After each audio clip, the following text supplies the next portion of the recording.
Hey, this is Jarrett and I'm doing my third Men of Iron interview. This is a series of interviews that I've started doing that I just want to interview people who I know who have been lived their whole life lifting weights, living the life of iron, collecting, being interested in, just being involved in the iron game. They might not be famous, but they have sometimes usually have some type of interesting story.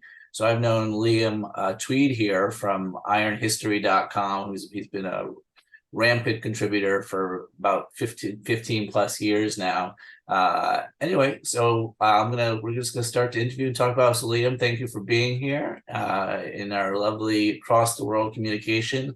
Uh, why don't you tell me when you were born, and then kind of lead into just if you want to give that information. If you You've got want, a lot of ground to cover there, Jared. But yeah, when I so let me just ramble a little bit yeah, about let's do myself. it. You're talking for a living, so you're gonna need to shut me up when you Okay. want to redirect me. So I'll try to uh, direct you if you go off somewhere. I don't know, whatever. Do whatever you want, man. okay. I know what I mean. First of all, greetings to you and all the On History members that are watching the video. Thanks, Jared, very much for starting the process of getting some members on video and allowing us to kind of get to know each other a bit better. The On History Forum is kind of one-dimensional in as much as you're restricted to whatever you type in the forum, whatever you want to share. And so I found your initiative very interesting. So thanks very much, and I'm sure all the members will thank you for that. I think it's fun. I Really, mean, that's what it comes down to for all this is us having fun and enjoying our not another thing in our iron game journey, kind of. absolutely. So your innovations and your contributions have always been great. So and I guess everybody likes to talk about themselves, but the point I'd like to make before we go anywhere is everybody's life story is worth listening to and hearing about. Everybody's absolutely unique, not just our members, but 8 billion of us have a story on this planet, and all of them are worth listening to. So as much as it's going to be all about me, that's not really, that's not really what this is all about. It's really just to spark some better understanding of I guess of each of us. So I'm looking forward to seeing, especially you, Jarrett. I'd love to hear more about your uh, Ah, story. I know you just went into this great thing, but I don't know if I have much of an interesting story. Oh wow, you Uh, do. but I appreciate that. Maybe what I gotta go another 20 years, and then someone will interview No, me. no, no, no. I'll volunteer to interview you. It'll be great. So just I'm going to ramble a little bit, guys. I've got a bit of a mixed pedigree in as much as both my parents were British. My dad was working on contract in what was Northern Rhodesia when I was born in what was a British colony back in 1960, way back. I turned 63 this month, last month in November. Um, and so I grew up in basically the country gained its independence from Britain in about 65. So I grew up, my first 10 years of life were in Zambia, what it was then called. I do have a British passport as well as a South African passport. So, my nationality, I guess, is South African, but because my parents are British, I have a British passport. So that, something I keep in the background, but I very How much did consider. how did your parents end up in Zambia? My dad was basically on a contract, expats working in Africa, um, and he was a managing director of kind of a fairly large company that supplied the mines there, because it's all copper mining. So I was born in Ndola in Zambia, and I went to school, primary school, um, in a in Zambia. And yeah, so my first introduction to get this, back on track in terms of physical culture. I was a chubby little kid. Here comes my origin story in a way. Um, and I was always terrible at everything in terms of everything to do with sport. So imagine a chubby 6, 7, 8 year old who suddenly decides, comes up, my was older than me about quite a few years, and her boyfriends used to come over and swim at our house. And one of her boyfriends was really impressive physically. You know, he was a really, to me, in my mind, was a really well-built guy. So I got up the courage to say, how did you get to be so, I don't know what I would have called it in those days, you know, Yeah. muscular. I don't know if I even had the words then, but he said, well, I'm a swimmer. Oh, okay. So at 8 years old, we had a pool, so I started training in the pool at 8. If you can imagine, this is kind of the thematic. At 8 years old, I started training, and it worked up to about 2 to 3 hours in the pool, going back and forth, back and forth. And doing press ups and sit ups. I don't even know where I learned them, maybe in a comic book. But the funny thing was, Jared, is I kind of transformed my body. So I went from, and I don't know how that was possible, but it just seemed to click. And I became, you know, a good swimmer. It wasn't something my parents pushed me into. I just did it myself. So And you were that was just my doing yeah, laps? You were doing yeah. laps back and forth? Yeah, so we had about a 20-meter pool. So, you know, long story, but, you know, colonial sort of living there. So that's where I started. As part of my dad's contract, we went overseas once a year. It was one of those, you know, fairly well remunerated type of jobs. And in 1969, we were in London. My dad had a heart attack and passed away when I was 9 years old. And that, you know, we stayed in England for a year whilst my mom sorted the estate out and so on. So that was my first introduction to living in England, and of course, a complete life change. After a year, my mom decided she was, you know, we were going to live in what was then Rhodesia. Okay, if you look on your map, you'll see a country called Zimbabwe, which is just south of Zambia. And I looked that's them where we. up. I'm not gonna lie. I looked them up where the location was when you told Yeah, me. you have to. I Yeah. don't, yeah, at least I know where Texas is, Joe, and I know where America Yeah. is, roughly. So that's where I went to then school in what was then Rhodesia, now Zimbabwe. And that's the country that I then was introduced to weights, okay, to progressive resistance training. So when I was in high school, my first year, wasn't really participating in much other than swimming and basketball, if you can believe a 5'7" kid playing basketball. But anyway, um, and I used to run. I trained for track and field athletics, we call it. And that was my passion back then. You know, I was more like 800 meter, 1500 meters. So I used to train every day. And we lived in a garden flat with a whole bunch of units in the garden flat. So if you can imagine, I don't know, they're like little, you know, single story complex. I don't know what you guys would call it. But there was a big field, you know, in the middle of it. And I used to train up and down doing sprints and whatnot. And there was a guy watching, who used to watch me. He was like an adult, you know. His name was Joe. And he one day he came out to me and said, yeah, I see you training every day. You know, I was like, well, I guess I was about 14, okay? And Do you think you considered it training back then? Like, oh yes. Oh no, I've still got the training books. oh, Oh yeah. I used you know, all our source material was American, very old stuff from the library. I'd take a library book, and you know, train for the events that I would just love. I still love track and field. I love it. I wasn't a great athlete, by the way. I must say that. Sort of average, you know. Um, and he came out and said, you know, you need to train with weights. You need to get stronger. Now, I'm 14 years old, and I was like, well, you know, never really thought about it. And I said, oh, and he said, you know, I'll see what I can do. And I thought I just forgot about it. yeah, A day later, he knocked on the door, bang, bang, bang. And there he was with a set of weights and a bench. I mean, huge, you know, generosity second to none. I still have those weights, you know, some of the that's old. great. It's This was a neighbor, you said? Yeah, yeah. Yeah. And he just gave them to me.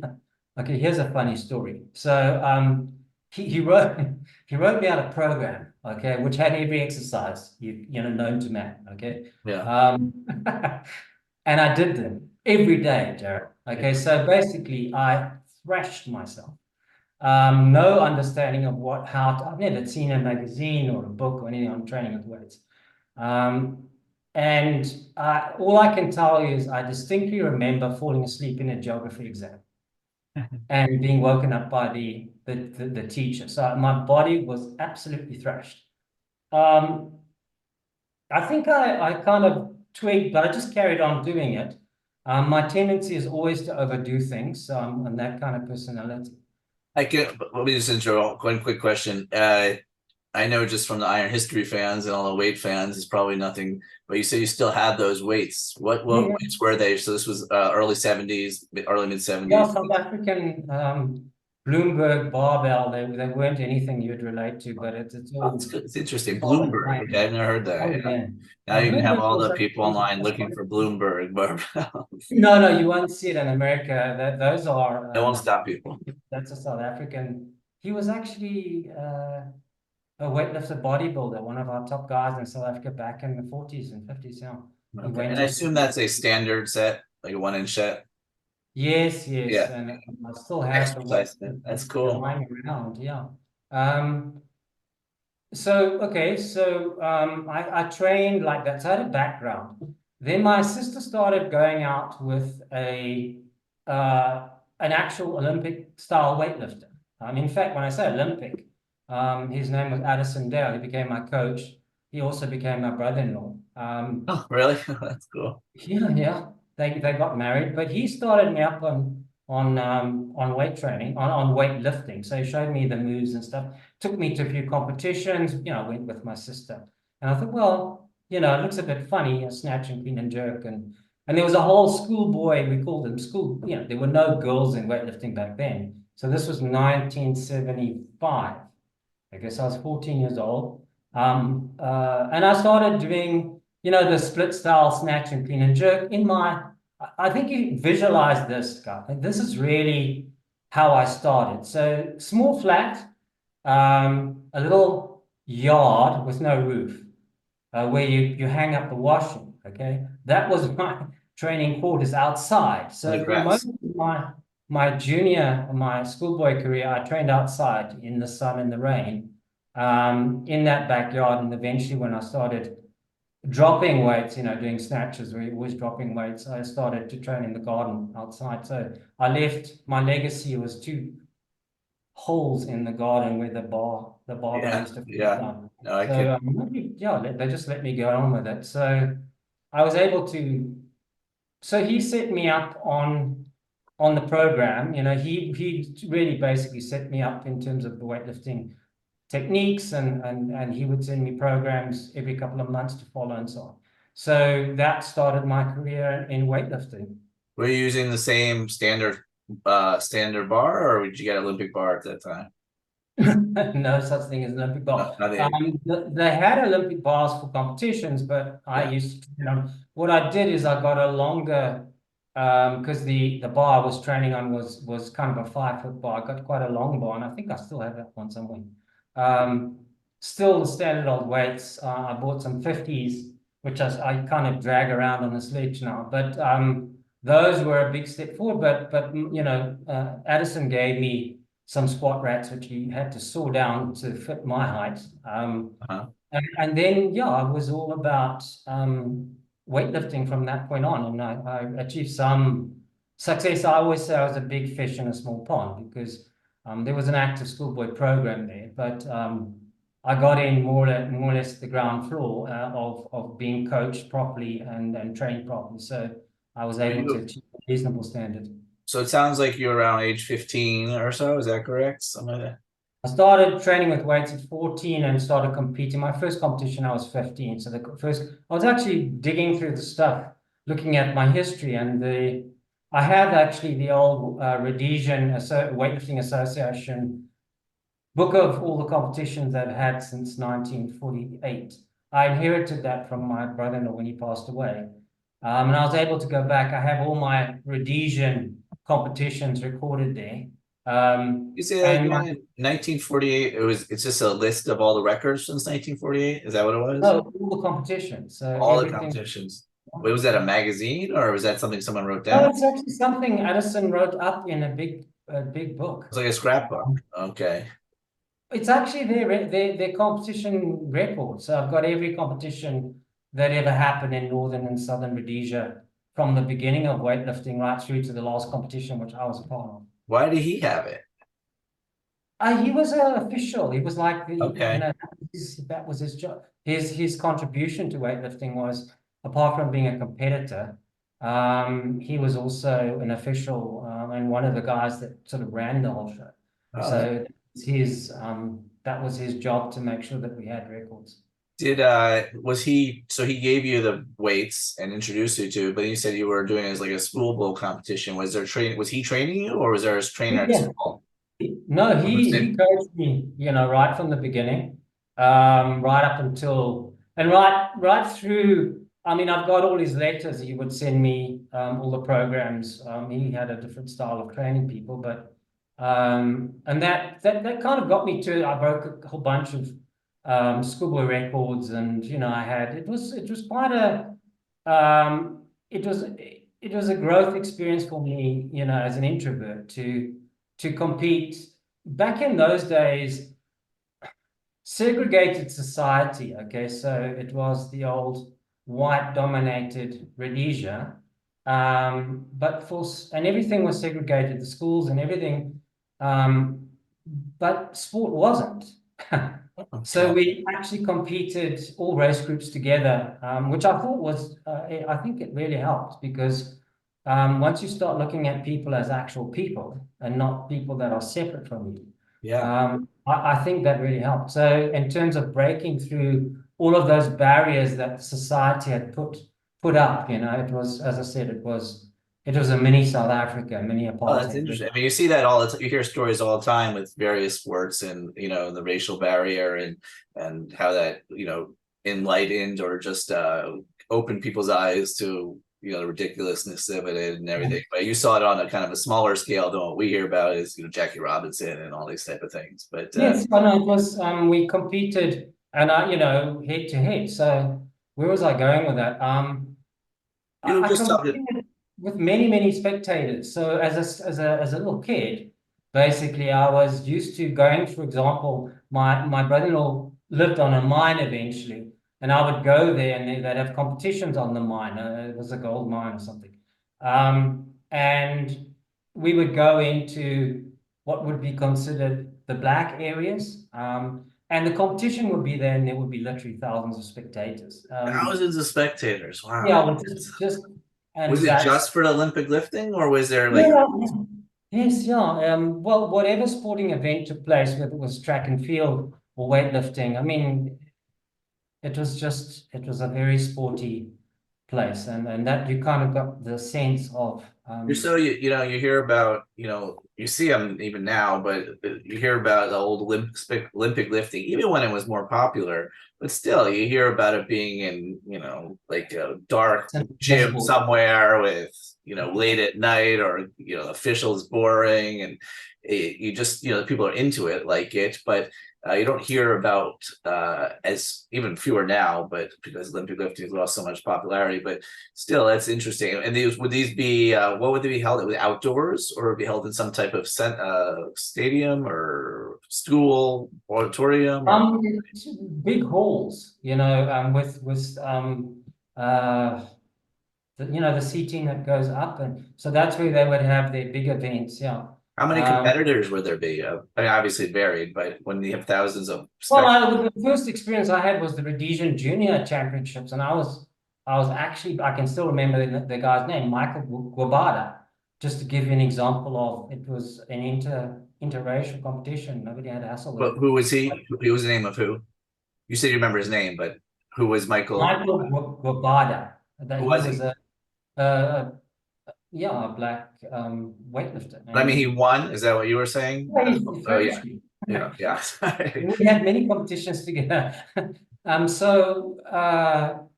and that was in front of an all mainly, or there were a couple of us there, but white Rhodesians, but it was mainly black spectators, and everything was great. So that was a great introduction to, sport is universal and people love sport. So Yeah, that's amazing. Yeah. we went head to head in a segregated society.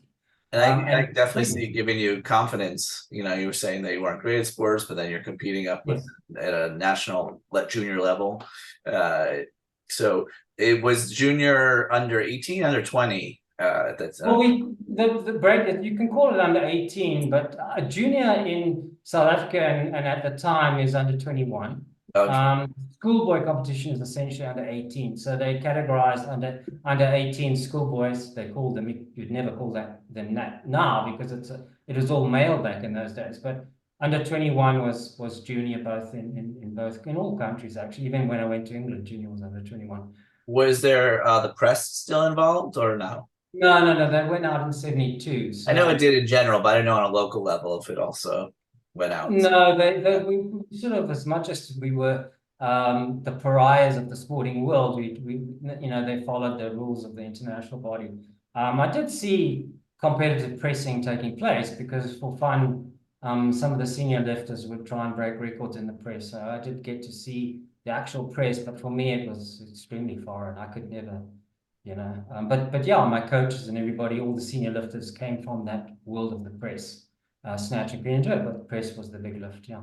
So I got exposed to watching it, but I wasn't competing it with the press. Do you remember if it was the Olympic press or at the time you saw like the whole kind of sway back and forth and all, Oh that yes, press? oh yeah. In fact, one of the black lifters, Tamati Zuzi, was one of, if you go back, a real pioneer in Zimbabwean weightlifting. He became quite famous when independence came along in Zimbabwe. I did see him actually go for some Rhodesian records back in the press. So yeah, it was he was like 4'10" and a ball of muscle. All I can remember is tremendous physique and a fantastic weightlifter. Yeah, and very friendly. So what were you what numbers were you putting up then, and how much did you weigh? So I mean, I was looking at my performances. So maybe the easiest thing to say is in my last competition in what was Rhodesia was 1977, the Rhodesian juniors. So the lifts at 75 kilos in middleweights, I think I weighed about 71 in that competition. I did break the 200-pound snatch. So I did a 203 snatch, weighing 162 or 3. And the competition prior to that, I lifted a clean and jerk of 256. We're talking pounds now, weighing 154. So I was the youngest Rhodesian to break 100 pounds over my body weight. Wow, that's great. Yeah, I had, and then what happened was I ended up so that was my Rhodesian story. And you were, hold on one sec, were you squat snatching with that? Yeah. So I've always been better. This is so funny talking about something that's 40 plus years ago. It's so strange for me because it's not really something I think too much about anymore. Or haven't Of course. Yeah. But Passing time on the I think it was Allison's. You sent me earlier an email some the different records, and that was for that book you were talking about with the official records. That makes more sense, but it's handwritten, but it's very neat, and it doesn't have just yours. It has everyone's different one. I was like, oh, I thought it was just yours. I was like, those are really detailed records for if you were doing it as a teenager, but that makes more sense that those are the official records. I'll put a few of them up on here when we're talking about it. Actually, I started a weightlifting club at school. I went head to head with the headmaster. So I asked him because Addison and the association wanted to set up a club. One of the adults that lived close to the school had a gym. He gave us the garage to work with. That's when I came across training with Olympic bar. So they had a platform with Olympic bar in a double garage. And that was about 4 blocks away from the school that I was at, Mount Pleasant High School. And they said, they want to coach schoolboys from this school, and there were others that were schools that were active. It was very active in those days. Because the idea was use the Bulgarian method and get young people involved in the sport right up front. So that was their strategy, and it was very, very useful. It certainly worked. I When you went to say the headmaster. Bulgarian method, and you say getting you up front, do you mean that? But do you mean also in addition, they just kind of test everyone, they kind of high volume and figure out who can survive type of thing, Oh, who's no, thriving? no, no, no, no, they never did that to us. No, no. But they did the selection process where they would put us through various, if you Carl Miller's textbooks on weightlifting, you'll see, kind of get an idea of the strategy they use. So we did all the jumping testing and all that sort of stuff. But I rounded up. I must have had about 10 of my school friends that got involved in the club. But I had to do it against my headmaster's wishes because I went to him first and he said, obviously, like they always do, no. So I just did it anyway, and I recruited everybody, and we just went. And the point I was trying to get to is we used to get incredible coverage in the newspapers. You know, Really? Mount Pleasant schoolboys win this and that. And I had newspaper clippings of I had quite a few newspaper clippings, but when I injured myself in 81, it shows you my mentality and my personality. I threw everything out. I Yeah, didn't I want saw you write that to on. Why don't we get to how to tell me about how you injured yourself? I know you said I heard about it. one. Tell me about that and what happened there. So we started in Rhodesia. There was a year in England, which we haven't covered, where I ended up in England when I was transitioning from Rhodesia to South Africa. I spent a year in England, and there I competed there for South Midlands and Buckinghamshire, so that kind of fitted in there. Oh yeah, yeah. Then Tell me about that. So you went. You told me that earlier too. So you went to back to England for a year, and then how yes, did you get involved? I think you told me you yeah. almost competed nationally. You were training with them. How did that happen? That you got found them or Um, you or whatnot? Yeah, so I worked as when I first got there, first thing I had to do, I was staying with my uncle. And I first thing I had to do was get a job, you know. How old were you So again? I was 17, turning 18 that year. So and then once I'd got a job as a laborer, by the way, so I was and once again, sort of the only white face amongst West Indians, Pakistanis, and Indians. So imagine a little white boy from Rhodesia, kind of grown up in the segregated society, and bang, transition to, oh, this is the real world. Okay. And it really brought me a long way. Yeah, to interrelate with other people from other different cultures. It Yeah. was just like I grew up whilst I was in England, let's say. Um, so I got a job as a laborer, but then I was staying in High Wycombe, which is a suburb, you can say, just outside London. And the closest weightlifting, first thing I did was I joined the athletics club, High Wycombe Harriers, which that's another story. But then I went to find where can you do weightlifting, and Handy Cross Sports Centre was about 10 kilometers away up this immense hill. And at the top was this mecca, okay, of sport, with a synthetic track, and you can imagine this kid from Rhodesia that's crazy about sport, and here I am in a facility that had everything, okay, including a weightlifting room, and that's where I started lifting, and of course.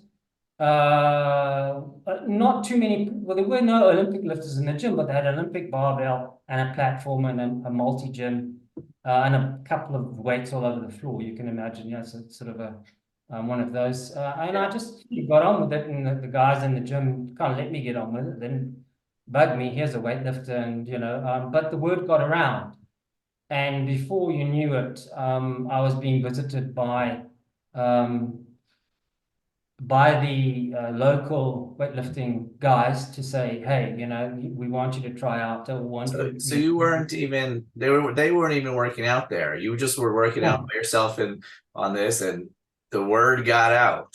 That yeah. so you must have been lifting pretty good if that's the case. Well, I mean, as a junior in England, I was all right. I mean, there was somebody, let's say I was useful. Um, but I also got introduced through my through my athletics I was trying to find an event where a short guy that loved heavy athletics could compete in. And, I, it's not going to be shot put because, I mean, or discus. I mean, I'm a small guy. The discus would come up to there, if you can imagine the disc. I mean, it's ridiculous. So they eventually said, you know what, maybe you should try hammer throwing. Okay. And then they hooked me up with Paul Dickinson, who was at the time the Commonwealth champion in the hammer throw. I didn't know any of this. Only later I realized how good he was. And he met me at the sports center, and he said, "Oh, here's a hammer. You know, there's a weight on the one end and a handle on the other, and this is how you do it." So he spent. You know, sport is just about meeting incredible people that are so generous. And, you know, here's the Commonwealth record holder in the Yeah. hammer throw, champion, Olympic competitor, reaching out and helping some little guy who might want to do hammer. And so these are the gifts that you get in your sporting career. So I was actually, my first lesson in hammer throw was by one of the UK's best hammer throwers ever. Wow. And by the way, How did Paul, that go? Did you get into hammer throwing? Did you? yeah. Oh, I didn't know that. Okay. So I would do that on my off days because, I mean, there's a common denominator between the throwing events and Olympic weightlifting. And I just, both involve jumping and sprinting as enablers as part of the training process. Obviously, the hammer throwing training would always be power snatching and power cleaning, which is kind of the bread and butter of a weightlifter's life. So there's such a common overlap. I mean, I was never really big enough to be a good hammer thrower, but I threw for the club, and I did win a few competitions. So Cool. it was fun. It's a great event, but I'm Yes, not cool. perfectly designed for hammer throw, but it's a wonderful event. Were you doing concurrently, or were you more into the hammer throw in the UK then?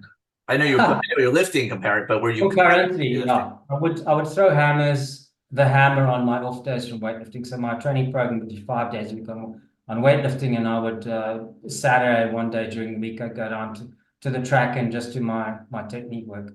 Yeah, So fun. but you were in the UK then for a relatively short time, right? Just a couple of years or something, or No, it was just a year just a before I year? finally got I got my residence permit come through. In fact, the day I got my residence permit, I had made a decision because there was a long delay in processing the administration of immigrating to South Africa, which was where my mom was. Gotcha. And I had entrance to South African universities, but I was never sure if I'd be getting my residence permit or my study permit. So I waited literally a So, year wait, for so that. you were like 18 years old or 17 Yeah. because you were over 18 that you couldn't just go with your mother to South Africa. You needed to have the specific permit, or is it just beyond? No, well, everybody needs to be. So she had got into South Africa. Yeah, seemed to be a separate process. I guess I was considered an adult, I guess. Hmm. Um, yeah, so, but the funny story is I decided I was working that year. I ended up in a furniture factory and working in the offices there. But I decided I want to do something with my life, so I went to the RAF, the Royal Air Force recruiting. In South Africa, we're talking about now.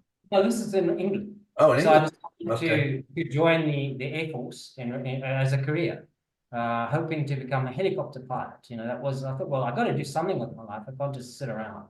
Mhm. I was studying part-time as well and doing some other stuff. But the day I was going to go to sign the papers, my permit arrived in the post. Okay. In those days, they would drop it through the front door type of thing, and there's something for you. Oh, so that's the funny way life works. It's Otherwise, a I sign guess for it would sure. have Yeah. been flying helicopters in the Falklands War, which probably wouldn't have been that great. Yeah. Yeah. So yeah. So now you went back to South. So not back, but now you went to South Africa. Yeah. Yeah. And what it sounds like you had just a short more time as an Olympic lifter there before you injured yourself. That's right. So I arrived in end of 79. That's right. I had 1980 was my big year in South Africa. I trained there was a weightlifting gym just down the road here, where the top guys from this particular province trained. I made huge progress, you know, almost overnight. just because I was in the right gym and the right environment. It was hardcore weightlifting gym, you know. And for the first, I put 35 kilos on my total, which in weightlifting terms, and literally in a few months. Wow. And I dropped body weight simultaneously. And Wow, that's I just great. want to make the point that drugs were not part of the scene here. Yeah. Not in South Africa. It was isolated. It just wasn't a thing anybody discussed or thought about. It did change later in the 90s, but in those days it was completely clean sport. Yeah, so I competed in the South African juniors. I came second. Oh, And at the end of that year in the SA seniors where I got a second again, but I'd improved tremendously. So you might have heard the term Mel Sif. Mel yes, yes, yeah. became very famous in strength Super training. training. He was actually kind of the Wits University sort of weightlifting coordinator, but he was a lecturer at the university. So I hooked up with Mel, made friends with him. Really? He sort of he was the guy that was behind the whole weightlifting team at Wits University, the University of Witwatersrand. So I'm not that familiar with Balser, but he wrote Super Training, correct?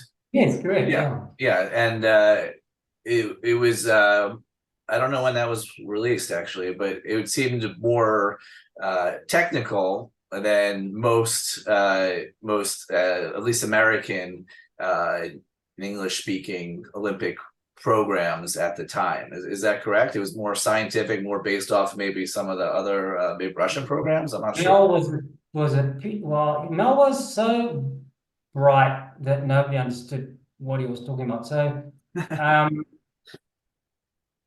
So he did his initial studies in mathematics, and I remember him telling me because he used to sit at the Wits pool, and in the afternoon to lecture. He got his lecturing done early, and then would sit at the pool and get a. I'm listening. Have you got the book? Yeah, it's right here. I hope you've got more books than that because that is you want to see my collection. I do want to see a collection. Well, this whole wall is books too, but man, you're insulting my book collection. I don't know. I gotta see what you. I Come would. on. I got books to the ceiling. Okay. I'm sure. I know. We're gonna talk about that, but yeah, this is quite the dense read. So, how was he in person? What did you learn from him in person? Mel was a practical joker. Yeah, Oh, really? super tragic. Yeah. I've actually got a copy.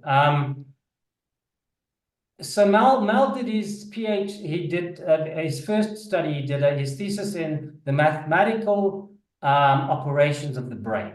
So anybody who's got a higher degree in mathematics is somewhat special.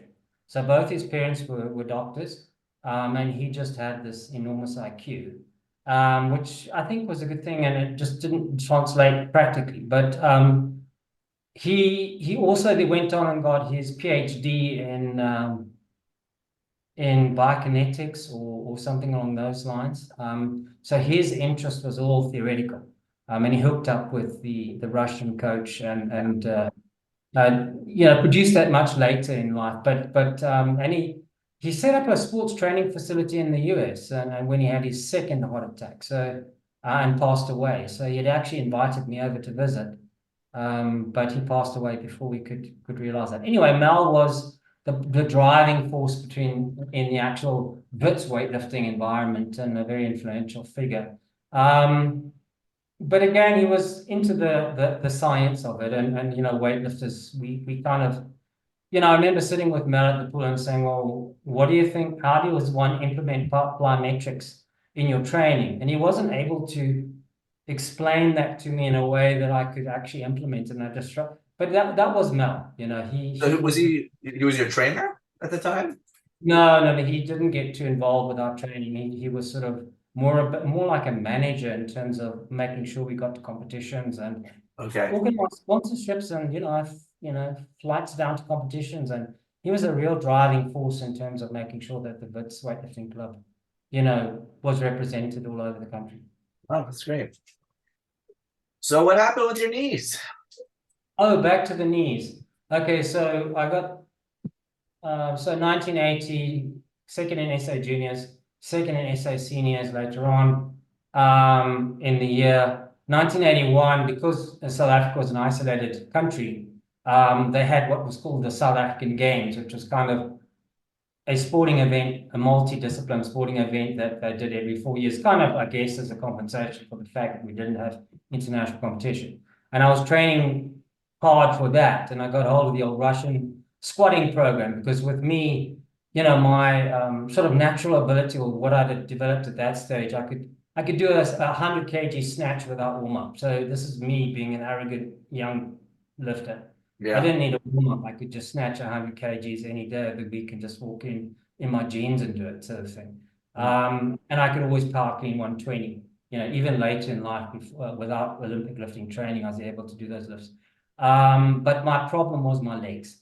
I have long levers. I've got long arms, long back for my height, long thighs for my height, and that means the lever doesn't work when you're recovering from a clean with a heavy weight. So it was all about legs, squat, squat, squat. So I got hold of the Russian squat program from a guy in America, actually, who was visiting Wits, and proceeded to destroy my knees. What was the program? Well, it's pretty famous. The Russian squat program is kind of it's percentage based. 3 days a week, you're doing 6 sets of 2 with 80%, and then you kind of work up. The next workout is 6 sets of 3, and you work up, and then 6 sets of 2. So that's and then over 6 weeks, you work up to 6 sets of 6 with that weight. So I remember working up to 6 sets of 6 with 120 kilos doing an Olympic style squat. But it was too hard on my knees. The problem is, what I didn't know is the Russians decide on your percentage based on how you are that day. So it's not the body's. That's why I often say on the forum, the body's not a machine. You can't just apply percentages to strength training and expect to continuously. You don't make linear progressions in strength. It's not a mathematical formula, which I was too dumb to realize. And you start to bounce at the bottom of the squat to get the weight up and so on and so forth. It was just too much for my knees. And so the tendons on both of the tops of the knees, eventually I could hardly walk around, because being this pragmatic meathead, as a young person, you just hammer yourself. You don't compromise. All I wanted to do was, be good at lifting. I didn't care about beating people per se. That never gave me satisfaction. What I wanted is to maximize my goals and be as good as I could possibly be. And of course, at the compromise is, your body falls apart. If I had a coach that was there at the time, the maturity of the coach would have said, just back off and rest. But I didn't have that kind of guidance. So I just an arrogant young man, about 20 years old, and I destroyed my knees. I went to get some, I couldn't walk around this. I remember Mel got me some DMSO, which I don't know if you've ever come across DMSO, but it's a byproduct of paper manufacturing. It's quite famous now for sports injuries, but you put it on it sort of takes away, it's a localized pain relief. Okay. It's still quite popular. And that kind of, by using that wasn't maybe the best thing, but just to get around it. Eventually I went to a sports knee doctor who was also an ex-weightlifter, and he said to me, did an evaluation, and he said, Liam, it's good news, bad news. He said, the good news is you can lift if you want to. And I thought, well, that's great. And then he said, but you will always suffer excruciating pain. And this is coming from a surgeon. And I said, that's when I decided, you know what? I can't even walk. It's not working for me. And I kept trying to come back. And if I'd had a coach, I would have been directed to say, okay, look, back off the lifting, back off, but I just said, okay, that's it. So you're super. I bet you're. I mean, you're a young man, super frustrated, probably, right? I spent 81, and I just removed myself from the sport. It was the center of my existence.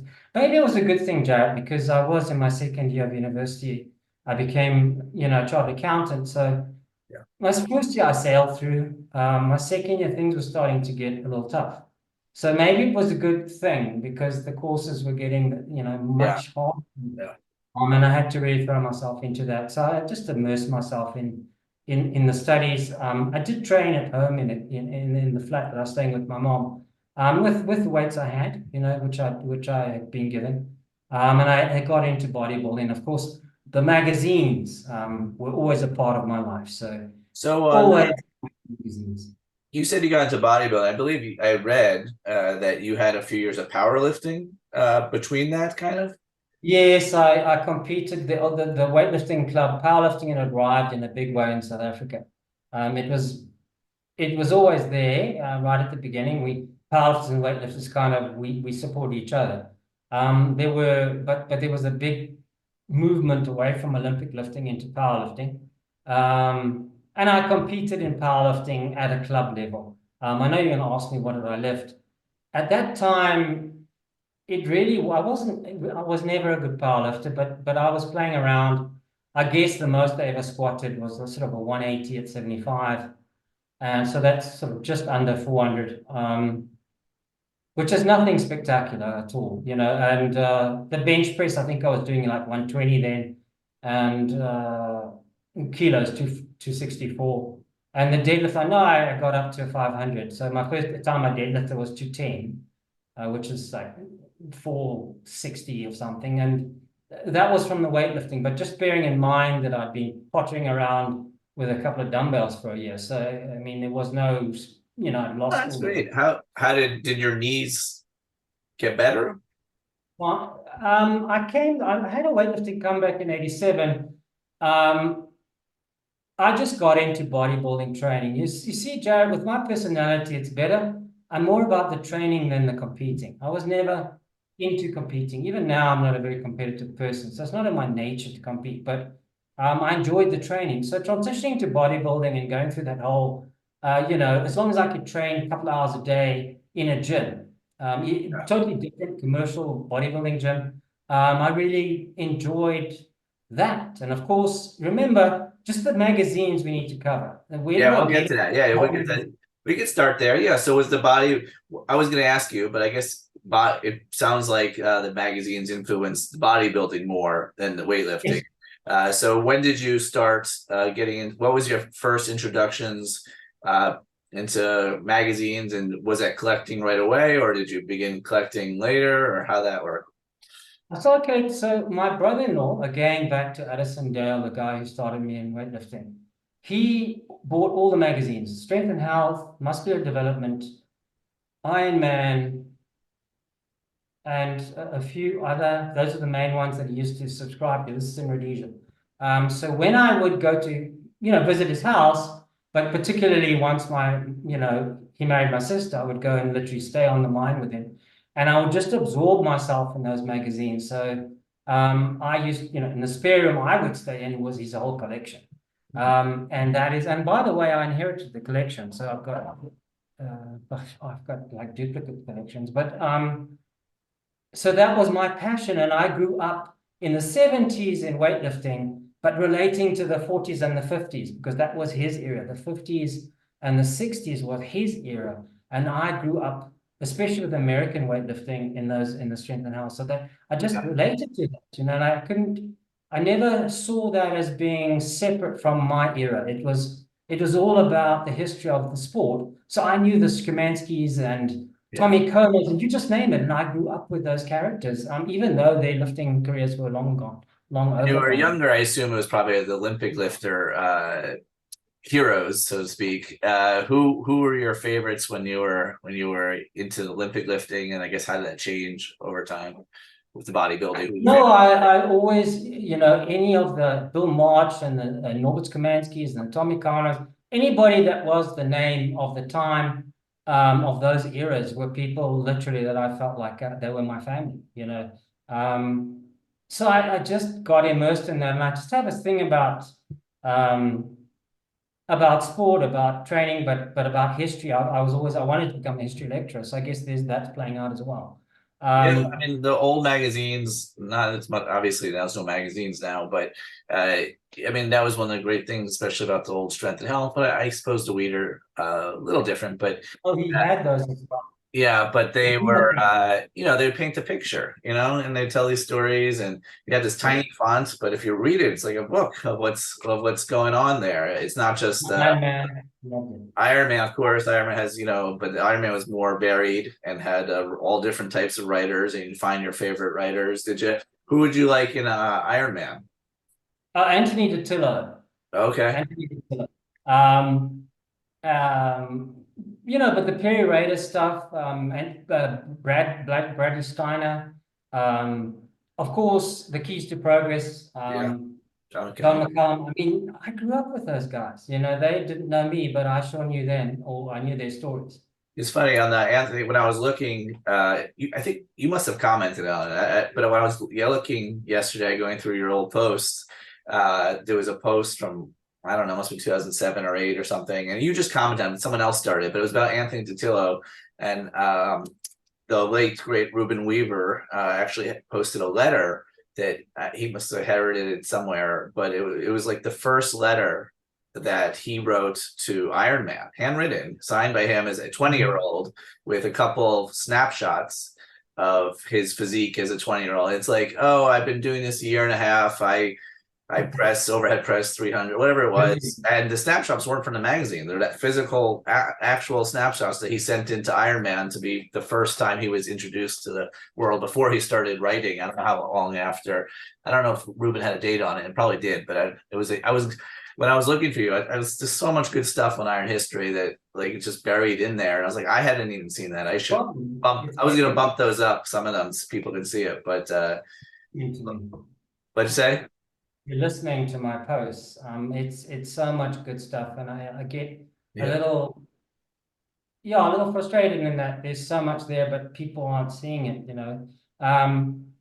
Yeah, I mean, you could get lost in art history for days, for weeks, for months if you really wanted to learn the game. But I grew up with all of that, and the thing is, I was a weightlifter, but I grew up with the whole sport. I have lifting news, the old lifting news magazines, which are, wow, the Paul Andersons, Doug Hepburn. That was my bread and butter. That's what I grew up with, Yeah, even that's more great. than the era before me.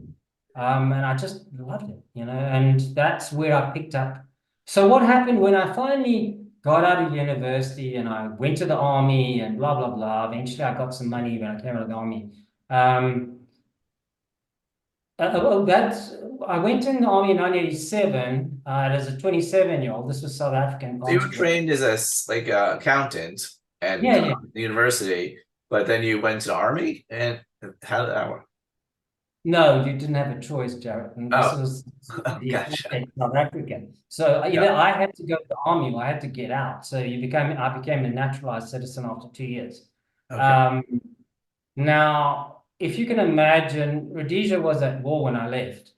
A lot of well, I won't say a lot of my friends, but some of my friends, people I used to go to school with, sit next to, they were actually killed in that dreadful war. Um, and I always felt, although I came to my senses, you're under propaganda mechanism when you're in those systems. And as a young person, you just get, this constant propaganda about, the government, hey, it happens in America. But you get indoctrinated in a certain, let me fight for my country. It's like against the communists, all that crap. Yeah. And people were dying like flies on both sides. But I left and I felt like I'd betrayed my friends, not my country, my friends. Even when I left to go to England, at the airport, there was an international section where I was going to England, and on the local side, I saw some friends that were people I was leaving behind and actually hid away from them. I was so traumatized by this issue of I'm leaving you guys. I'm one of those that are leaving. And I wasn't going to do that in South Africa. So I said, I don't know where this is going to go, but I'm going to stay here. I got several job offers from Australia. I was a qualified chartered accountant, which is your CPA. And I said, I'm not leaving this country. I'm not running away from another country. I'll stick it out. So I did it was a 2 years national service. I did, I did my military training and I competed for the Defence Force. That was my second comeback.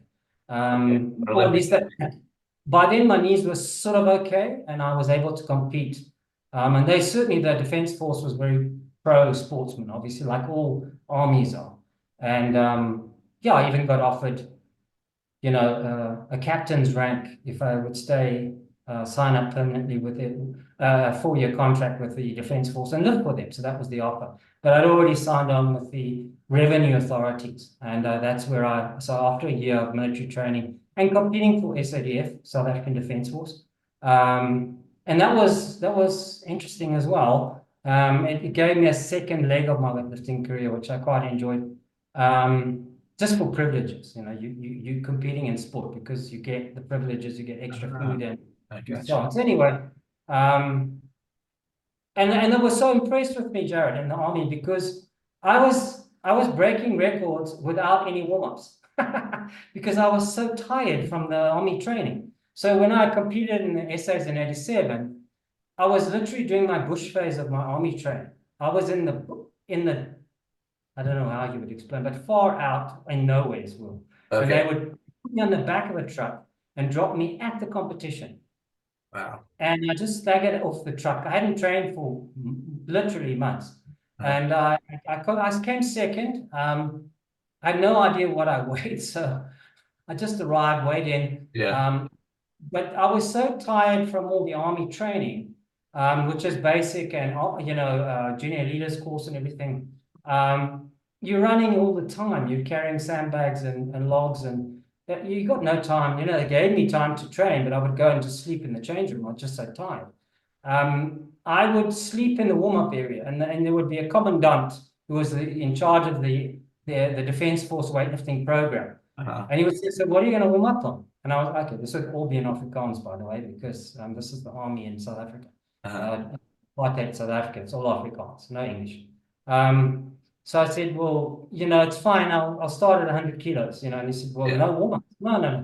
And I slept, and they just wake me up and I just walked on, did the lift, and I think I snatched, back there in '87. I broke some of their records, and they were so impressed with the whole approach that, Well, they should it's be. I amazing. mean, you are, I was just like damn tired. I couldn't warm up. I had no energy. I was, yeah. So they ended up offering me, "Oh, we'll give you an extra pip and you'll be a captain and you can work in the admin down in Cape Town where." see, Um, athletics got you something there. It's I was just depressed that I had already signed with the revenue authorities, but weightlifting in South Africa has got quite a history. The oldest weightlifting club in South Africa is called Hottentots Holland. Just imagine this, okay? So the army base is in the castle in Cape Town. So Cape Town Castle was then an army base, and that's where I would have been stationed as who knows, payroll, whatever they use accountants for in the army. And then Hottentots Holland is a club that's specifically weightlifting, but it's near the beach in Cape Town. And Cape Town is probably the world's most beautiful city. I mean, it's famous for its yeah, beauty. no. I mean, I actually had a patient just yesterday. She's going with her family. I asked her what she's doing, and come for the holidays. She's going to Cape Town. Of course, Yeah, it's cheap. yeah. But it's beautiful. So right next to the beach, here's the Hottentots Holland Club, 2 roads away from the Strand, which is this beautiful promenade by on the one of the coasts of Cape Town. And that's where I would have trained. So I competed there a few times for SADF. And I said to the guys that train there, "So what's your typical?" "No, no, we train and then we go for a jog along the promenade, then we swim in the sea." I mean, come on. It's your own Muscle Beach. I just thought, man, this would be, and I was at that stage of my life where I could have just lived that life. Yeah. It's just fantastic. But again, I took a different direction because I'd signed contracts with the revenue authorities and so on. Okay. So you kind of changed that, went away from that, and you said this was kind of in the midst of when you were doing you started bodybuilding before, you went back to lifting a little bit, and then you've been essentially bodybuilding for the rest of Yes. your life, which is, I mean, so it's going on, it'll be almost 50 years in a couple of years, right? Maybe 48 years now, something like that, of lifting weights. Yes, Something like yes, that, yes. 59, 49 years maybe. Um, You've seen photos of my gym. I put them up on IronHistory. I did not actually. We're going to talk about finding stuff in your post, but if you could provide me some of it, I would like to see some of that. But it was you are so prolific, and even though I have access to all your photos, it is hard to find things. It It's been is, yeah. several. I found several out. Like I looked for. So you had earlier you sent me some of those your competitions that that have been written down. You said there was a photo of you lifting. One photo you said. You sent that to me last night. You did send it to me last night, but I was sleeping. But I did find that one, and I have it here. I'll share. I'll put it up also There you digitally. go. But I did Just find to it. prove to everybody, I did do weightlifting. So there you go. There it is. There's the proof. The knee That wraps. was That's a nice. second place at USA's 1980 at seniors. Yeah. Yeah. Yeah, so it's been bodybuilding, but so people often ask me, why didn't you compete? Okay, maybe now we get a bit into the drug discussions now.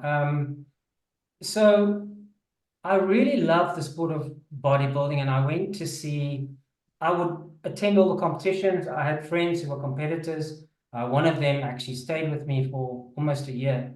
And I got drawn into this, getting just the training, the whole genre of training, getting bigger. So What imagine a year? What year and age? time, What year and age are we talking about now? I after so 1982, I was at varsity and I made friends with bodybuilders. Listen, if I see a guy with muscles, I'm going to introduce myself. Do you train? I'm not. That's what I do. I want to meet people and understand their stories and where they come from. So I made great friends with a guy who was actually a bodybuilder, not a competitive bodybuilder, but big arms, big chest. Wow. His name was Bruce, and he convinced me. You know what, Liam? Because I was like, weightlifter, but I knew about bodybuilding. I knew all about the training because I've read every article that had ever been published, basically. I knew all the bodybuilders, the Frank Zanes and the Sergio Olivers, because I had all of that background. I knew exactly. I hadn't had any exposure to actual machines and those kind of things. I'd never seen the lat pull down machine, for example. He got me in, said, why don't you just train bodybuilding? So we trained together in the Wits gym initially at varsity. And he introduced me to bodybuilding training. And I was like, yeah, okay. I've been playing around with dumbbells in the flat at home, but I got into it that way, and he had his own weights, and I used to go and visit him, and we used to train in his garage. So that was the beginning. And later on, I joined, we finished varsity, we went our separate ways. And I would carry on training either at the Wits gym, eventually I joined a commercial gym. So that would have been about 80. I finished varsity 84. I wrote the board exam in 85. So it would have been about 84. I had a bit of money finally because I was working, doing articles at one of the audit firms. And then that's when I could afford joining a commercial gym. And I got into that now. Why didn't I compete? I got to a certain point, sort of through the 80s, that I started thinking about, bearing in mind this was the Reg Park. Reg Park was a big guy in South Africa in terms of South African bodybuilding. I So was he going to was ask you about if any I information. actually met him and spoke to him quite a bit. And yeah, eventually we say yeah in South Africa. Yeah, this, yeah. Okay. I told you, beware of the accent. No, I love Uh, it. so I did go to one of to sort of do an assessment with one of the big South African bodybuilders in Pretoria. Johannesburg and Pretoria are twin cities, and these two big cities next to each other. So we took a drive there, and I was training with a training partner at the time, and we went through, and we sort of paid him a consulting fee, and he, as put us on the right track here. I won't say the name, but he was a top South African bodybuilder. He was like Mr. South Africa, blah, blah, blah. And he kind of said, you've got potential. So I had kind of a little bit of a bodybuilding potential, small joints and, or at least back then. And he said, yeah, I think you could place in the essays, the South African champions, just place. He actually said to me, yeah, your legs, you could probably get up there and win the best legs or something like that at that, because I still had the legs. But he said, you got to do this, that, and the other, and you really need to take drugs. Now, I have no moral objections to steroids. Okay, I never. It's like I don't. If people do it, it's fine. You know, whatever. And so it wasn't a moral objection; it was a financial objection. So I said, you know, how much is it going to cost? Um, and you know, it worked out at like 25% of my disposable income. And I said, what? And that was kind of where I drew the line there. And I mean, subsequently, one found out about, you know, more of the background of the drugs and what they were doing to people. But at that stage, you know, I just said, yeah, this is I it's can't not worth afford it. it. It's just not worth it. I mean, Yeah, why would I need to spend that much money just to do a stupid sport? You know, it was foreign to me. That, well, you yeah, know, yeah. that's not how we did it in weightlifting. So, and I'm not criticizing. I mean, that's fine, you know, but it was just part of the sport back then. And we hadn't encountered that in weightlifting. So, yeah, I said, well, it doesn't make much sense. I just forgot about it. But I did go to watch all the shows. It took a great appreciation of the sport. And obviously, met Reg later on as well. Yeah, tell me. So, Reg Park, obviously famous for living in South Africa, moved from UK, and the whole story of the Arnold going there and all that, of course. But what were your experiences with Reg Park, and what was his kind of influence that you saw personally on the South African bodybuilding scene? Reg, at that stage had his own. He had a chain of gyms, but his gym that he worked from was actually in Johannesburg. In fact, um, Arnold refers to. I think I picked up when in some of his books, or one of his books, he's mentioning the actual physical address of the gym on Klein Street or whatever it was. That's where Reg was operating from, and he trained. And I came across people that he had trained for competition. So I heard about him secondhand, but I knew about Reg from the magazines. Yeah, Um, he would always MC the NABA shows. So you'd see Reg standing on the corner doing a huge, I mean, Mr. Gentleman, the guy was just, I mean, I later got to meet him, but at that stage, it was all about Reg's persona that he projected was the absolute epitome of being a gentleman, and that's how he used to MC the shows, and appreciate the competitors. You know, the way he would point a competitor out. I distinctly remember him saying, if you can recall, that competitor used this posing routine and this music, but now he's coming on with a different posing routine and a different music, and that's really something, blah, blah, blah. So he was a great appreciator of the sport. And I did train at one stage with the guy that he trained for the Mr. Universe. Um, this giant of a character, 6'5", 250 pounds. I remember him saying to me, okay, Liam, we're going to train biceps. And I said, I trained that this morning. And he said, I'll tell you what Reg would tell me. It's not going to kill you. it's not going to So kill you, as he said. it's not going to kill you. So just Yeah, do them again. So Reg was a big influence on South African bodybuilding, and he's still revered in South Africa. I mean, everybody knows about Reg Park. I got to meet Reg at a Sports Connection. The gym was called Sports Connection. The first time I joined a really top commercial gym, 7 days a week, open, blah blah blah. And Reg was working as a personal trainer then.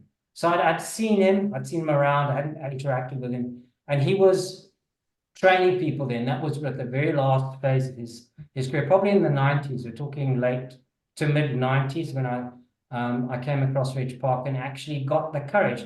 I mean, starstruck, when you yeah, see yeah, but people were just, they didn't kind of realize who he was and what he represented.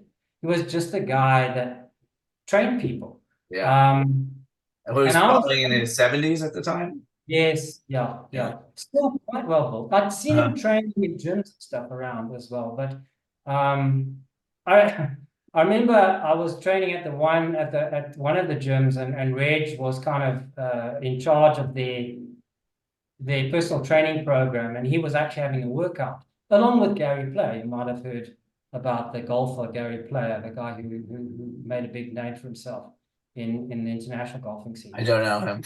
Oh, yeah, he's a big name. But anyway, Uh, I just distinctly remember Reg, and I was just looking at him. I just said hi, and he said to Palmer, me, Gary Palmer. Yeah, is that what you say, Gary Palmer? "No, no, no, Oh, Gary Player, Gary player. Player. No, no. You see the name."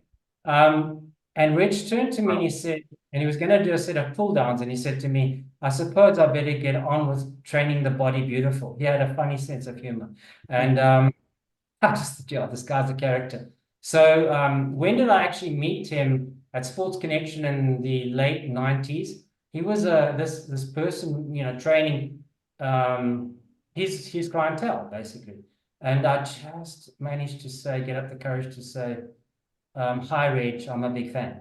You know, that's all I could get out. And he was obviously the consummate gentleman, shook my hand. By the way, even before then, he would say good morning to everybody that he saw. It was just a natural kind of personality. He's so engaging.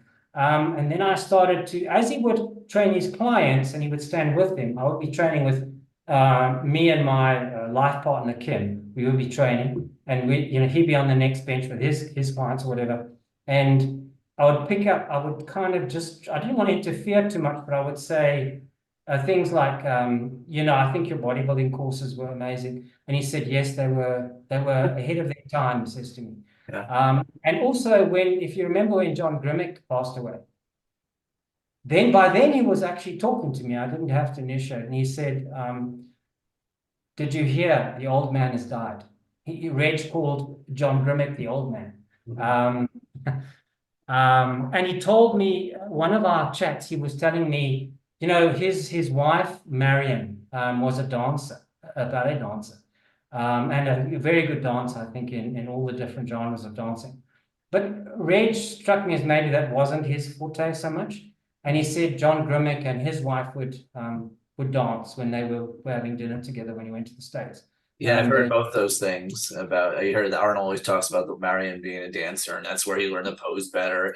And as far as John Grimek and Angela, I believe his wife's name was, they yeah, you always heard about them. They're big into dancing in their later life, at least. I don't know about earlier in life, but so I've heard those things. But it's great hearing out of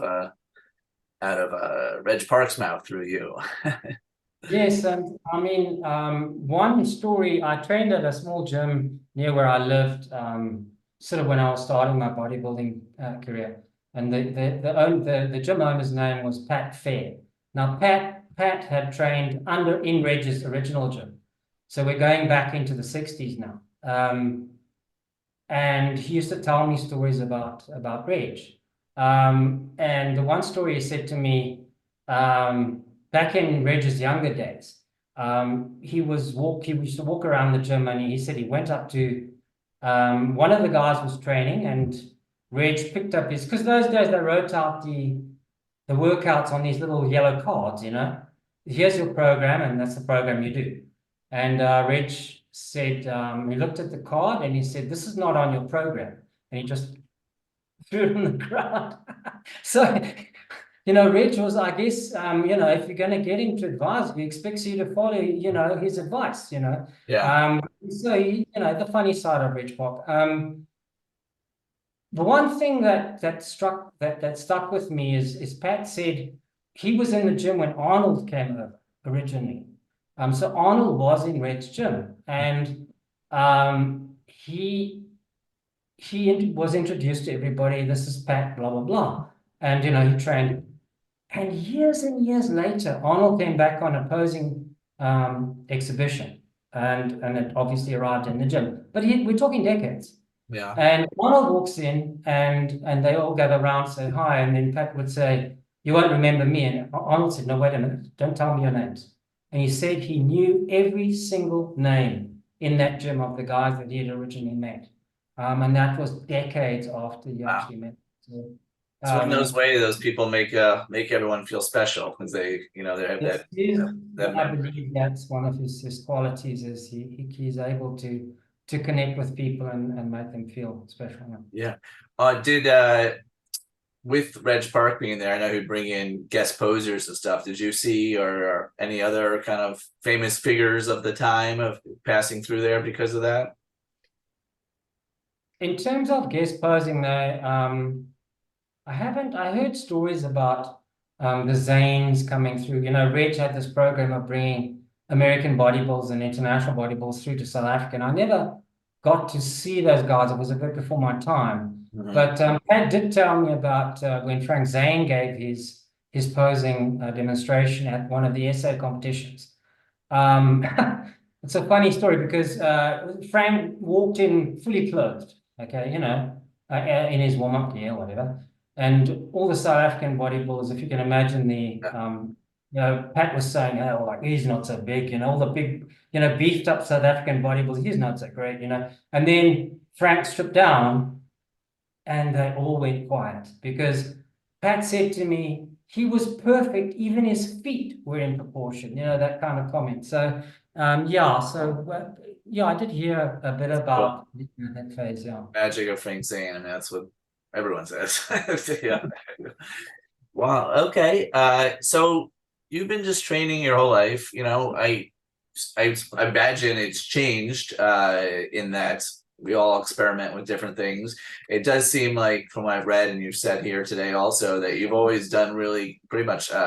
You're a high volume guy. It sounds like, Absolutely. yeah, and kind of Yeah. partially maybe because you think it works, partially because you love it and you just want to do it. So maybe. It's personality based. So I still do um, look, the last, work has been, I retired. Literally, this is day 2 of my retirement I now. know. Congratulations. I'll drink my Thank you. strongman coffee to you.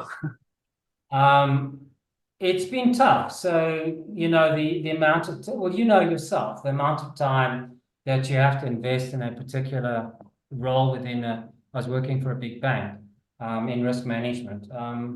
Even the last 3 months, I've had to cut my training down to, basics. So it's all based on time available, but um, there's been times in the past where I'd wake up at 1:30 in the morning and do a run and then and put in 2 hours in the gym.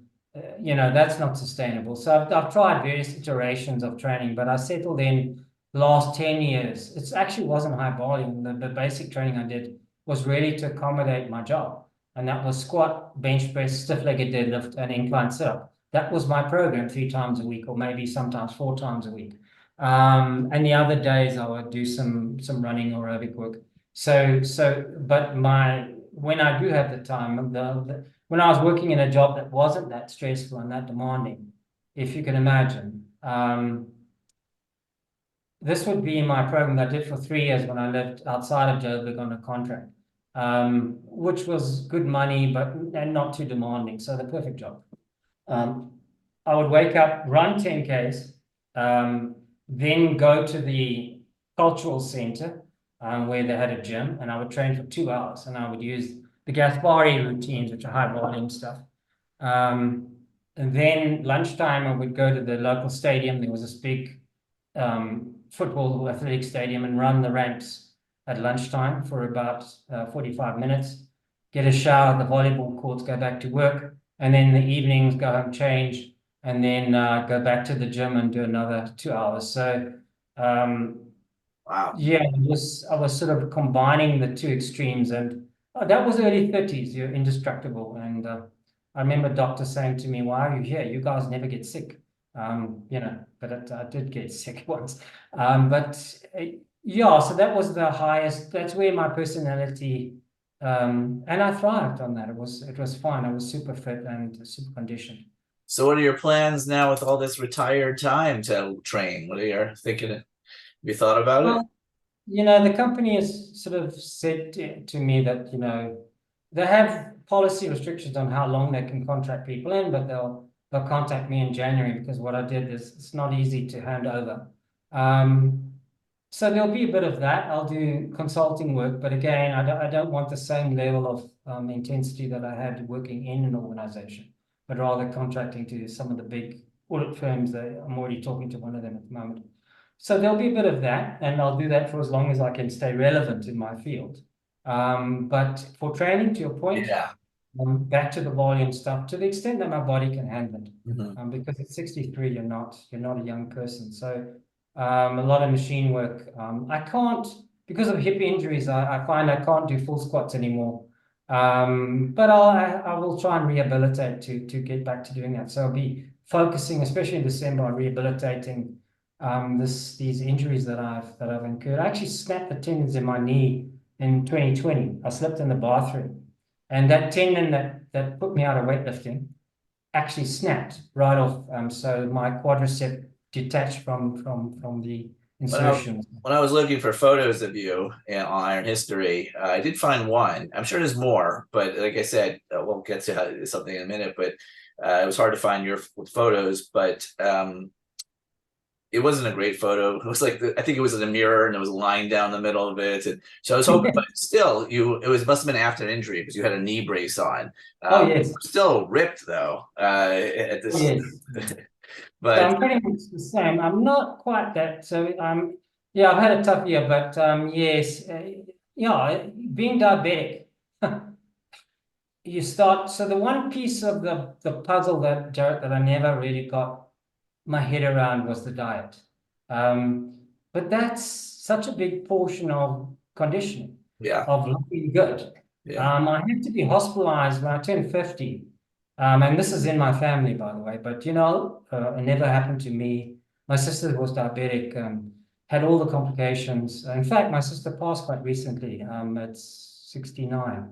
All that stuff, insulin, she was on the whole trip, and polypharmacy, and passed away.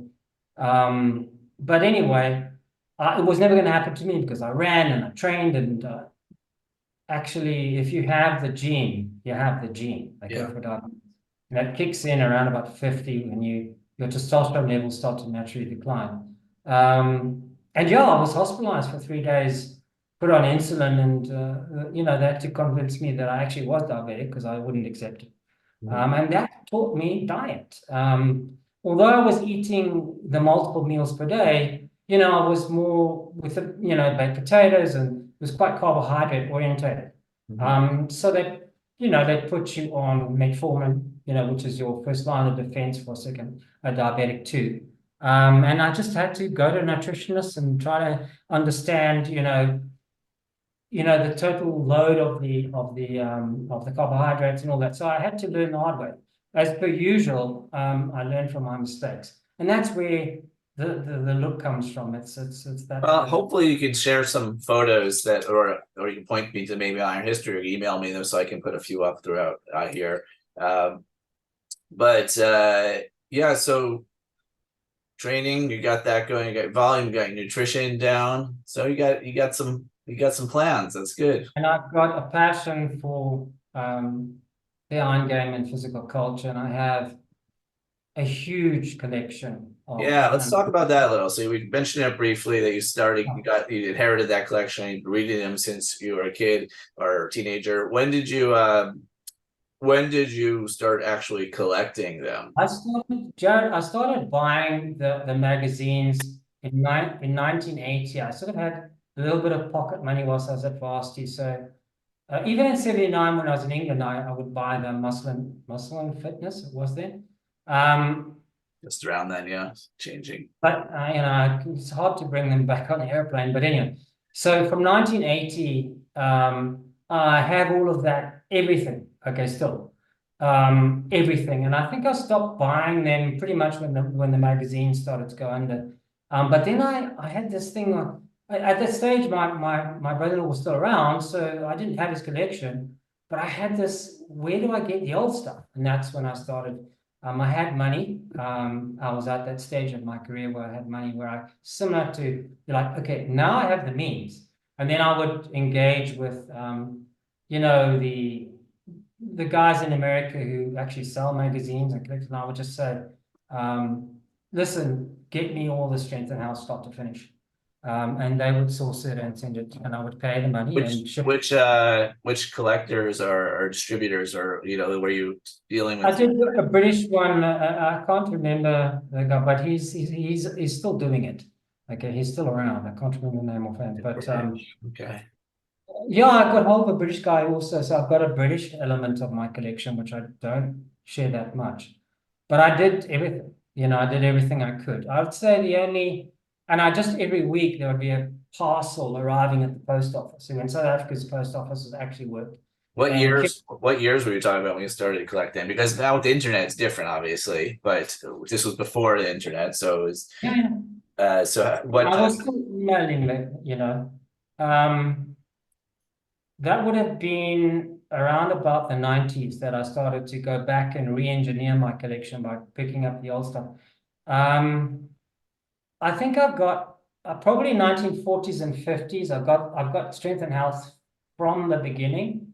I might be missing some of the first ones, the 1930s, all the way up to the final one. They're all filed. You know, they've got covers, and I don't do any of that. That's done by Kim. She organizes that. Don't ask me why. Otherwise, they'd just be lying everywhere. You know, I'm just that kind of person. But so Wow, I that's have. amazing. My wife would never do that. But I enjoy Yeah, doing it. I that's part of the fun is organizing. I don't know. Why. I think Why does someone collect? You know, we've talked about this before. It's friends something in your genes. It's not really a logical explanation for it. got Uh, to own it. yeah, Got I know you mentioned also like not here, but on line. So you used to collect comic books, or you used to like comic books. You read no, you still like comic books. But I used to, before when I was a kid, I collected comic books, but not just like regular kids. I collected them, and I had them in the things, the sleeves, and all that stuff. And then when I was a psychological teenager, connection. that changed over to like Star Wars stuff, and then my like 1920. That's when I started changing over to Iron Game stuff, basically. And the first old book I got was Super Strength from Alan Calvert, because it was I remember Bill Hinberg's reprints he was selling, and I saw that, and I was like, and then I All of said, them. yeah, and All but of them. it's such a good one to start with. It's a problem. It's one of the best ones. I've But got all of this stuff, everything. There's, you know, I keep going back to the sun. I wonder if there's something I'm missing. So I got it all, you know, anything I could get my hands on. so books also, you know, you said stacks and stacks of books. So you collect all the Iron Game books as well. All sport and health. I just have to walk into a bookshop, and it just the touch and the feel and the smell of books. Uh, That's my thing. I like it too. I don't know if you're mobile on this, if this is a laptop you're on, or what, but at some point it would be cool to see. I don't know how close it is. Can you show me any of it? I've got them everywhere, Jared. So maybe I should You just show me the open up. one blank wall behind you. Let's see. Let's, Yeah, so I'm gonna. So this is my second. This is where I work. Okay, so I've got some of my collection here, but what I'm going to show you is just like open up a cupboard and see what you find. Can you see the cupboard? yeah, I can see it. If you could tilt it down an inch, might be good. If you, This wouldn't be my actual collection. This is the. yeah, This that's is the good. stuff. That's good. Yeah, not too far. So That's fine. Yeah, So if you open up, you'll see the filing. Okay, this would be just books. yeah, You can start to see some of the, here's Iron Man 85 to 86. You know, that's typically, can you see? yeah. I can see everything. Yeah, I see hopefully. Yeah, and So nice and organized. Love it. you can imagine an entire wall in the other flat. The entire wall is Uh-huh. just shelves and files. And then I have a walk-in cupboard just next to this one, which is just files of magazines. Yeah, Yeah, and books. This is the rejects. You know, yeah. um, these are things I inherited. I mean, It's like whoops, uplifting lifting news. news. Yeah, Okay. yeah. Those are hard to So come by. just and that's where I will be, you know, maybe in a boring meeting, and I'll post something because I can do it from here. But this is not my real collection. I mean, I Okay. don't want to even open up that cupboard because it's just piles of magazines. So Uh-huh. yeah, and this is my life. This is I where know. I live. I mean, I understand it. I love it. You know, it's one of the things I've always, you know, especially even reading more about you and going through your post, and how much I feel a kindred spirit as far as the collecting goes. And it's just fun to read the old stuff, and I like sharing you know, sharing it also. Hopefully, someone who never seen it enjoys it, even if you know, Yes. there's so much stuff out there, and you never know when someone's gonna search up something, you know, and some things strike a chord right away and people comment and read on, and other things kind of don't, but then they might pop up later. But I Never still, get worried about that. but I even like that it's I even like that it's almost, it's archived there. So it's now saved, especially some of the older stuff, or like I have this old health and strength and things that, like, if this doesn't get digitized, it might disappear forever. It might never I make have it. health and strength. I had quite a lot of the UK mags, but health and strength has got such a history. Yeah. It's so far back, and I think it was weekly at one point, so or bi-weekly, and yeah, to get that full collection it must Yeah, it's be. pretty. I mean, I got David Gentles after he passed. I got his health and strength collection, but which is that on the right there underneath. Let's see, where am I pointing? This is all health and strength there. But Okay. even then, it's probably just maybe 70% of what exists in health and strength, because the first 30, 25 years are impossible to find. I mean, I have some, but but it's still, that's just lost gold, and it's so much good stuff in there. So I really appreciate how much you post on there and share with everyone. That's what everyone I wanted to. So kind of wrapping things up, I was looking through. For people who don't go on Iron History as much, don't use the search as much. So it's been there for 20 years now, and people have been just sharing, some people just sometimes their own stories, sometimes posting things, the scans or photos or anything and it's just this archive of Iron Game history that if you were interested in something, it's probably there. And then also a million things you never even thought of.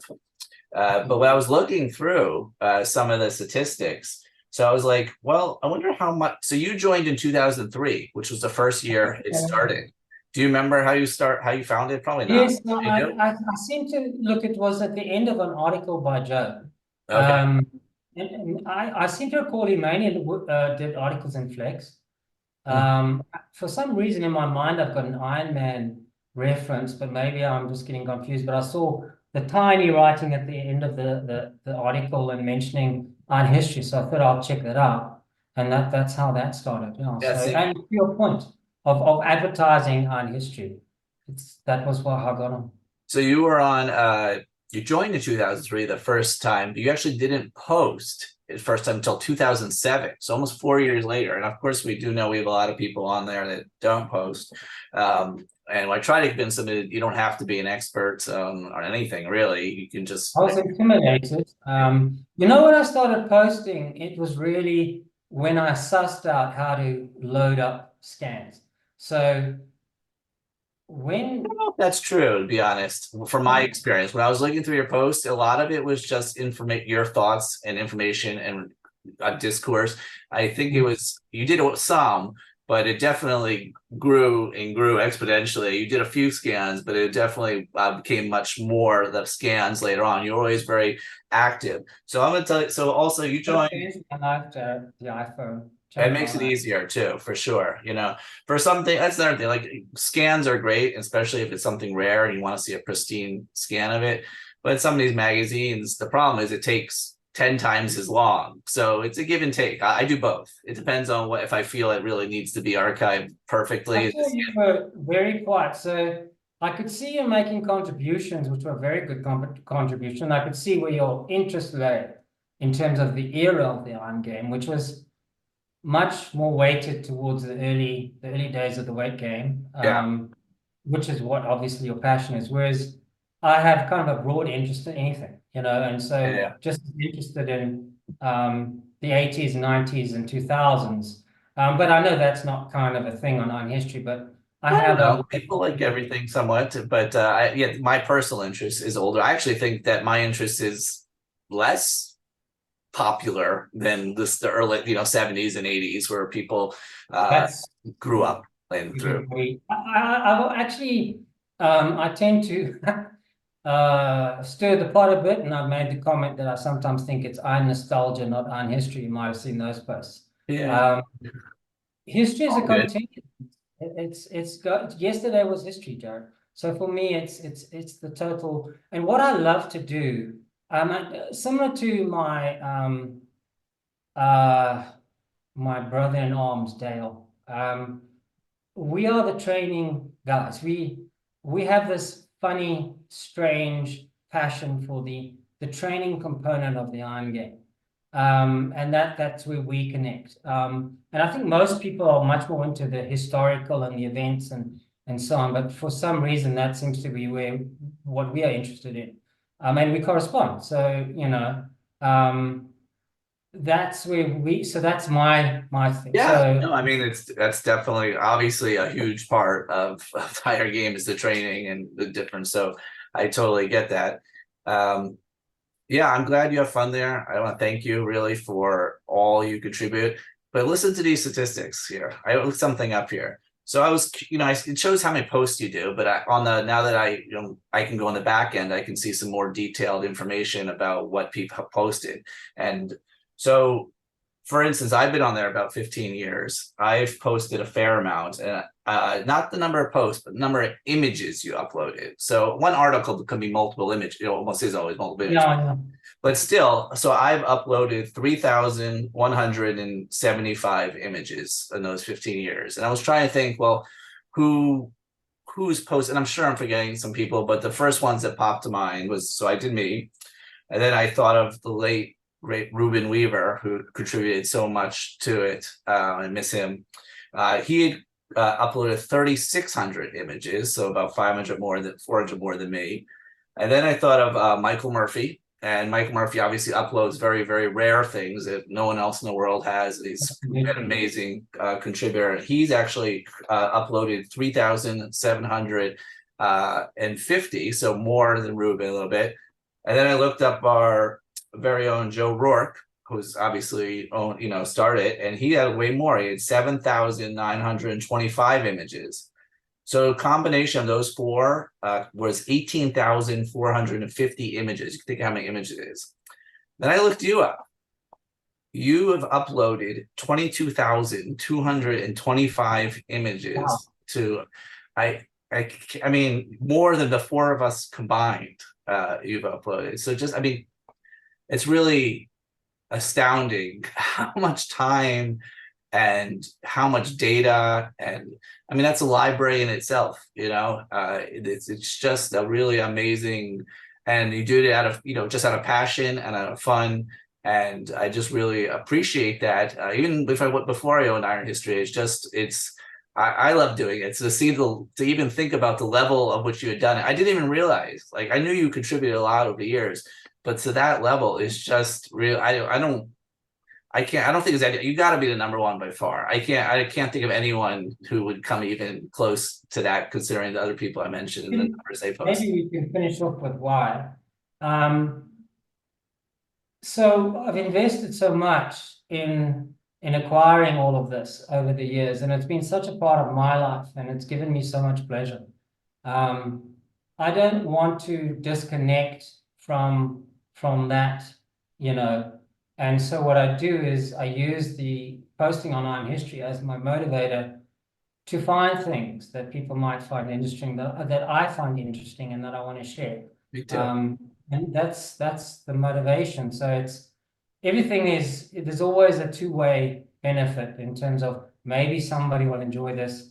And also I enjoy revisiting those, although most of them I know by heart, and that's what motivates me. Except for the by heart thing, it's not. But the other thing, 100% with me. That's what I see these things. I enjoy reading them, and I just think it's such old gold that I enjoy it, and I can preserve it myself. But then also, hopefully, someone else will find joy in it, and it's just and so 100%. I did find a quote from you from 2013. It was on a post of talking about Dale Gredico. I don't know how to pronounce his last name, but it's Gredico, I guess. He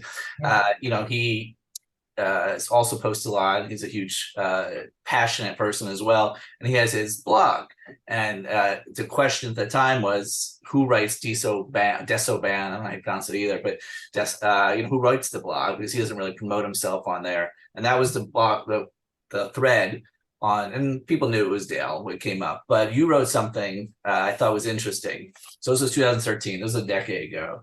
You said, I should add, Dale, I was planning to spend my retired years, I'm 52 now, so you just retired, creating a website where I provided like-minded Iron Game fans with access to my very extensive magazine and book collection. Kind of a labor of love.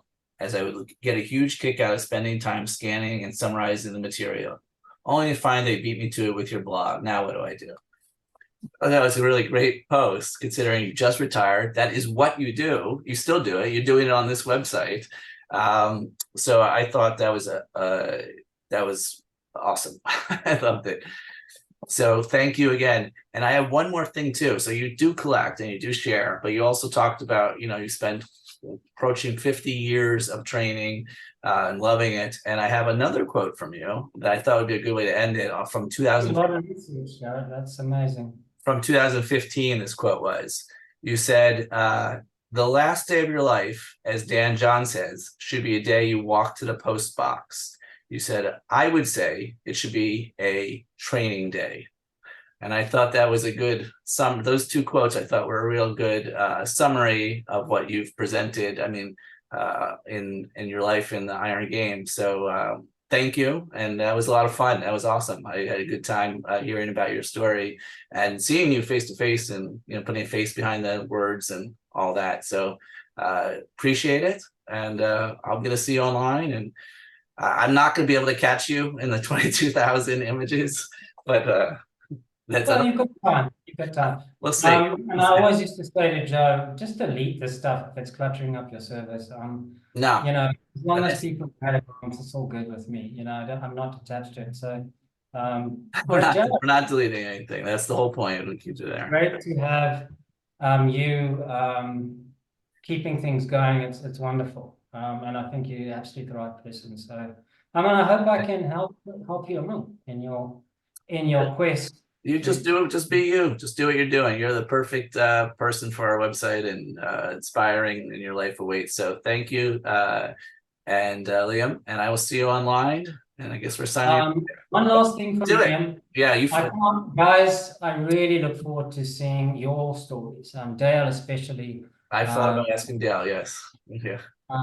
But I mean, Carl's was great. I mean, we've got some real amazing people on IronHistory, and I just think, guys, if you do get a chance, please take the opportunity and share your lives. Every life story is worth listening to, especially as it relates to the thing we all have a passion for. So I look forward to seeing the future interviews, Jared. And one day I want to interview you, or I want to listen to somebody else interviewing you. And I probably am the right guy, because I'll put just as much effort into it as you have with this interview. So let us do that one day.